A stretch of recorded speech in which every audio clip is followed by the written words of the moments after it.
بسم الله الرحمن الرحيم. السلام علیکم ورحمۃ اللہ وبرکاتہ۔ الحمد لولي والصلاة لنبی محمد وآلہ وصحبہ اجمعین، اما بعد۔ حاضرین و ناظرین، یہ درس نمبر 1891 ہے اور آج سورۃ الزخرف کی 2 آیتوں کی تلاوت اور تشریح کی جائے گی، آیت نمبر 39 اور 40۔ چلے سب سے پہلے ہم ان 2 آیتوں کی تلاوت کرتے ہیں، لفظی ترجمے اور ترجمے کے بعد تشریح کرتے ہیں۔ اعوذ باللہ من الشیطان الرجیم، بسم اللہ الرحمن الرحیم۔ وَلَن يَنفَعَكُمُ الْيَوْمَ إِذ ظَلَمْتُمْ أَنَّكُمْ فِي الْعَذَابِ مُشْتَرِكُونَ أَفَأَنْتَ تُسْمِعُ الصُّمَّ أَوْ تَهْدِي الْعُمْيَ ومن كان في ضلال مبين صدق اللہ العظیم۔ لفظی ترجمہ یوں ہیں، وَلَن يَنفَعَكُمْ، اور ہرگز نہ نفع دے گی تم کو، الیوم آج، اذ جب کہ تم نے ظلم کیا، انکم یہ کہ تم فی العذابی عذاب میں مشترکون شریک ہو۔ افانتا کیا پھر آپ تسمعو سنا سکتے ہیں، الصم بہروں کو، او یا تہدی آپ راہ دکھا سکتے ہیں، العمی اندھوں کو، ومن اور ان کو جو کانا ہیں فی ضلال مبین صریح گمراہی میں۔ ترجمہ یوں ہے، اور آج جب تم ظلم کر چکے ہو تو تمہیں یہ بات ہرگز کوئی فائدہ نہیں پہنچائے گی کہ تم عذاب میں ایک دوسرے کے شریک ہو۔ تو پھر اے پیغمبر، کیا تم بہروں کو سناؤ گے یا اندھوں کو، اور ان لوگوں کو راستے پر لاؤ گے جو کھلی گمراہی میں پڑے ہوئے ہیں؟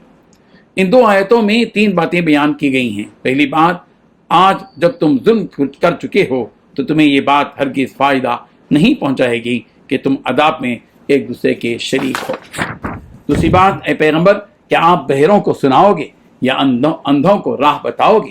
تیسری بات، کیا ان لوگوں کو راستے پر لاؤ گے جو کھلی گمراہی میں پڑے ہوئے ہیں؟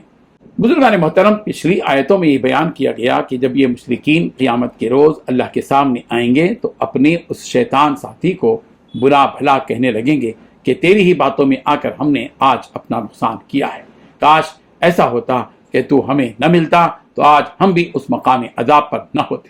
مشرکین کی ان باتوں پر اللہ تعالیٰ فرما رہے ہیں کہ یہاں آ کر پچھتاوا کرنے کا کیا فائدہ؟ یہ سب کچھ تو تمہیں دنیا میں سوچنا تھا، لیکن تم اس وقت تو اپنے نفس اور اس کی خواہشات پر عمل کرتے رہے، اور حق بات اس وقت تم کو کڑوی لگنے لگی تھی کہ وہ تمہارے حلق سے نیچے نہیں اترتی تھی۔ جب کبھی تمہیں کوئی سمجھانے والا سمجھاتا اور ڈرانے والا ڈراتا، تب تو تم اس کی بات کو انسنی کرتے تھے اور اس کے برخلاف اسی شیطان کی باتوں کو پسند کرتے تھے۔ لہذا آج تمہارا یہ پچھتاوا کسی کام کا نہیں، سزا تمہیں بھی دی جائے گی اور تمہارے اس شیطان ساتھی کو بھی۔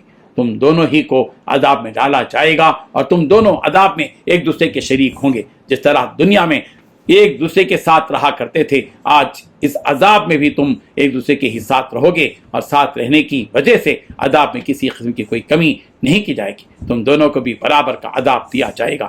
تمہیں گمراہ ہونے اور بدعمالیاں کرنے کا، اور تمہارے ساتھی کو گمراہ کرنے اور بدعمالیوں پر ابھارنے کا۔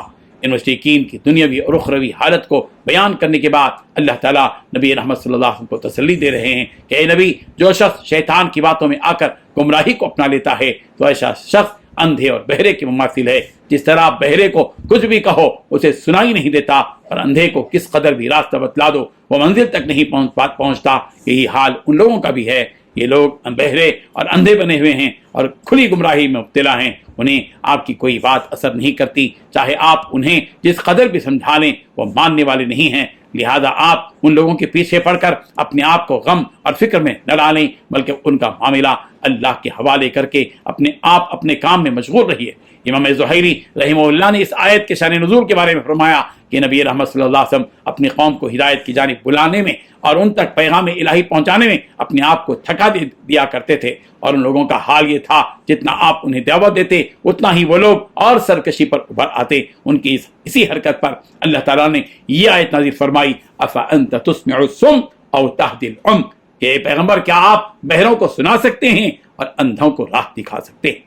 اس درس میں ایک اہم بات یہ بھی معلوم ہوئی کہ جو لوگ برا کام کرتے ہیں انہیں تو ان کے برے کام کی سزا ملے گی، اس کے ساتھ ساتھ جو لوگ اس برے کام میں معاون اور مددگار ہوتے ہیں انہیں بھی اس کی برابر سزا ملے گی۔ گویا کہ برا کام کرنا اور برائی کی طرف بلانا، اگرچہ کہ وہ برا کام نہ کر رہا ہو، دونوں برابر ہیں اور دونوں کو بھی اس برے عمل کی سزا ملے گی۔ اس لیے ہمیشہ یہ دھیان رکھنا چاہیے کہ ہم جس طرح گناہوں سے بچتے ہیں اسی طرح کسی کو گناہ کے کام پر رہنمائی کرنے سے بھی بچنا چاہیے۔ اس کے برخلاف ہم اگر نیکی کا کام نہ بھی کریں لیکن نیکی کا راستہ بتلائیں اور لوگوں کو اس نیکی کی جانب رہنمائی کریں، تب بھی ہمیں نیکیاں کرنے کا ثواب ملتا ہے۔ ان الدال علی الخیر کفاعلہ، کہ نیکی کی راہ بتلانے والا گویا اس نیکی کرنے والے کی طرح ہے۔ یہ ترمذی کی روایت ہے۔ اللہ تعالیٰ ہمیں برائیوں سے اور برائیوں میں مددگار اور معاون بننے سے محفوظ فرمائے، اور نیکی کا کام کرنے اور نیکیوں کے کرنے میں اور نیکیوں میں معاون اور مددگار کرنے